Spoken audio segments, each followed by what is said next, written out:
The book of Leviticus. It's the third book of the Bible, and it's set right after the exodus of the Israelites from their slavery, when God brought them to the foot of Mount Sinai and invited Israel into a covenant relationship. Now, they had quickly rebelled and broke that covenant, and God had wanted for his glorious presence to come and live right in the midst of Israel in the form of this tabernacle. But Israel's sin has damaged the relationship. So, at the end of the previous book, Exodus, Moses, as Israel's representative, could not even enter God's presence in the tent. The book of Leviticus opens by reminding us of this fundamental problem. It says, "The Lord called to Moses from the tent." So the question is, how can Israel, in their sin and selfishness, be reconciled to this holy God? That's what this book is all about, how God is graciously providing a way for sinful, corrupt people to live in his holy presence. Now, let's pause for a second and explore this really important idea that God is holy. It's fundamental to understanding this book. The word holy means simply to be set apart or unique.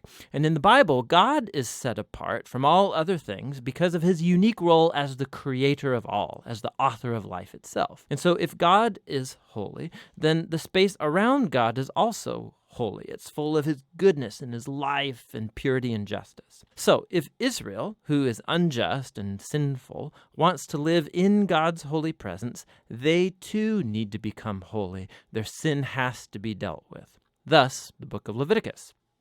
Now, the book has a really amazing symmetrical design. It explores the three main ways that God helps Israel to live in his presence. The outer sections are descriptions of the rituals Israel was to practice in God's holy presence. The next inner sections focus on the role of Israel's priests as mediators between God and Israel.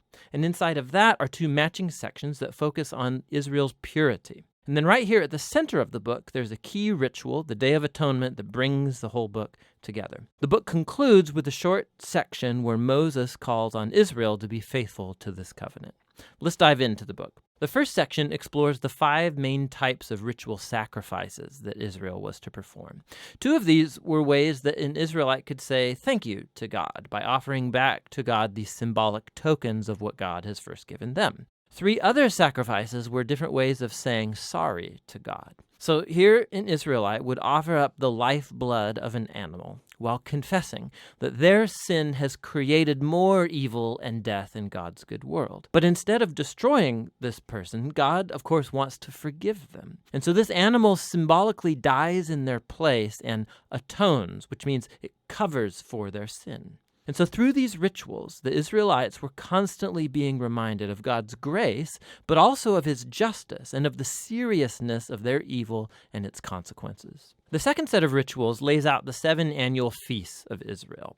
And each of these retold a different part of the story about how God redeemed them from slavery in Egypt and brought them through the wilderness on their way to the Promised Land. And by celebrating these feasts regularly, Israel would remember who they were and who God was to them. Now, the sections about Israel's priests, you have Aaron and his sons first ordained to enter into God's presence on behalf of Israel. And then in this matching section, we find the qualifications for being a priest. The priests were called to the highest level of moral integrity and ritual holiness because they represented the people before God, but then also represented God to the people.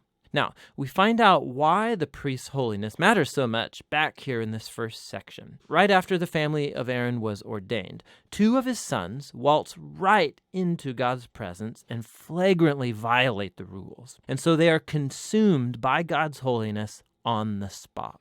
It's a haunting reminder of the paradox of living in God's holy presence, because it's pure goodness, but it becomes dangerous to those who rebel and insult God's holiness. And so it's important that Israel's priests become holy, and also that all of the people of Israel become holy, which is what the next inner sections are all about. Chapters 11 through 15 are about the ritual purity required of all the Israelites, and chapters 18 through 20 are about the moral purity of the people. Here's what's underneath all of this purity and impurity language. Because God is holy and he's set apart, the Israelites need to be in a state of holiness themselves when they enter into his presence. This was called being clean or pure. God's presence was off limits to anybody who was not in a holy state, and this was called being unclean or impure. Now, an Israelite could become impure in just a few ways.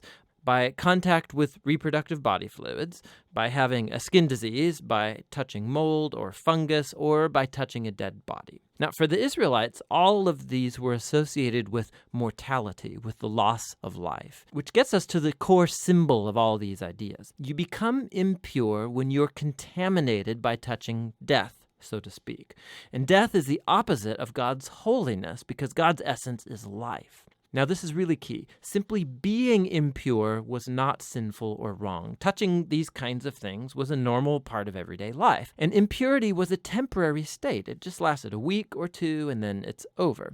What was wrong or sinful was to waltz into God's presence carrying these symbols of death and impurity on my body. Don't do that. Now, the last way of becoming impure was by eating certain animals, and the kosher food laws are found right here in this section. Now, there have been lots of theories about why certain animals were considered impure and off limits. To promote hygiene or to avoid cultural taboos, the text just isn't explicit. But the basic point of all of these chapters is really clear. Altogether, these work as an elaborate set of cultural symbols that reminds Israel that God's holiness was to affect all areas of their lives. This corresponding section over here is about Israel's moral purity. The Israelites were called to live differently than the Canaanites. They were to care for the poor instead of overlooking them. They were to have a high level of sexual integrity, and they were to promote justice throughout their entire land. Now, here at the center of the book, we find a long description of one of Israel's annual feasts,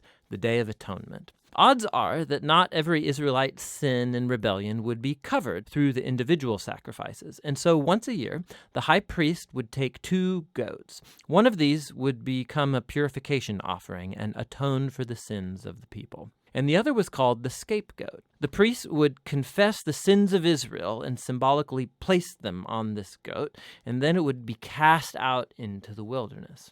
Again, this is a very powerful image of God's desire to remove sin and its consequences from his people so that God can live with them in peace. The book concludes with Moses calling Israel to be faithful to all of the terms of the covenant. And he describes the blessings of peace and abundance that will result if Israel obeys all of these laws. He also warns them that if they're unfaithful and dishonor God's holiness, it will result in disaster and ultimately exile from the land promised to Abraham. Now, if you want to see how Leviticus fits into the big storyline, it's helpful to look at the first sentence of the next book of the Bible, Numbers. It begins, "The Lord spoke to Moses in the tent." So we can see that Moses is now able to enter God's presence on behalf of Israel. The book of Leviticus, it worked. So despite Israel's failure, God has provided a way for their sin to be covered so that God can live with sinful people in peace. And that's what the book of Leviticus is all about.